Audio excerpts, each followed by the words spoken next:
What's going on, everybody? Today I want to talk about one of my favorite ways to go bass fishing, and that is brush pile fishing. Brushing, really anything that I can make a big picture and make it down into a smaller one. Anytime that I can isolate something, that can be lily pads, docks, brush piles, beds, schools. So anything that I can take a bigger picture and make it into an isolated something, I'm going to have a lot of confidence. So today I'm at a lake that I've never been to before, and it's a brush pile lake. Really, the only thing you can do is sit here in your seat, stare at your Navionics mapping and your Lowrance graphs, and go out there and look for them. Now you can think where people are going to want to put them. That's definitely an advantage, but still, nothing beats screen time. So I got my Lowrances loaded up. I got my AquaView Micro right here, and we're going to go out there. We're going to look for brush piles. I'm going to show you how I mark them, and then later I'm going to turn around and catch them. So let's go brushing.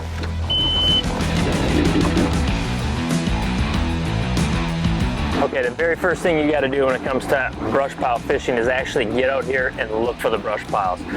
Brush piles are basically man-made, so a lot of times they can be made out of cane, they can be made out of just cutting down some brush. I've seen people, do their spring cleaning and just bind it all together with some concrete slabs and throw it out there. But basically, it's brush of some variety, and it's going to be anchored to the bottom. So I get out here and I'm going to use my mapping. I'm going to use this Navionics mapping, and I'm going to look for ditches. I'm going to look for high percentage areas, creek channels, points, high spots, high percentage areas that people are going to want to put those brush piles out, because it's also areas that fish are going to want a good bait, good reason for those fish to want to be there, and then you're providing them cover to hang out in when they're not actively out feeding. Then I'm turning to my StructureScan and I'm shooting off the side of my boat, off to the left, out to the right, about 100 feet, and I'm looking for shadows, because a brush pile is stacked high. It's weighted and it's stacked high. At least some of the more better ones are. I'm seeing the brush, but I'm really seeing the shadows behind the brush, and that kind of gets me to turn around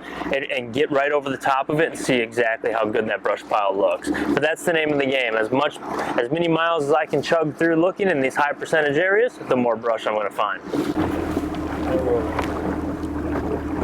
Right there's a perfect one. I went right over the top of it, so now I'll save it. And I like to use the little pine tree icon. But now if we back out and we go to down scan, look at all the fish around that thing.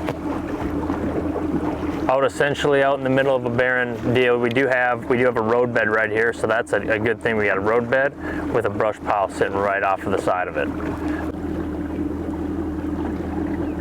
Oh, there's a nice one right here. You can see the shadow coming off of it right there.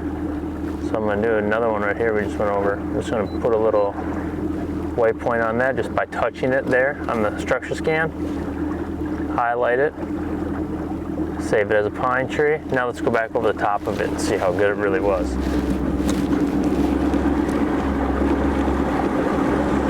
Then I try to get right back over the top of the brush pile so I can see it now vertically on down scan.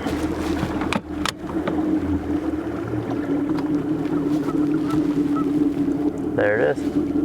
Nice little brush. I can see a little bit of shadows of some fish hanging out in it. Done deal.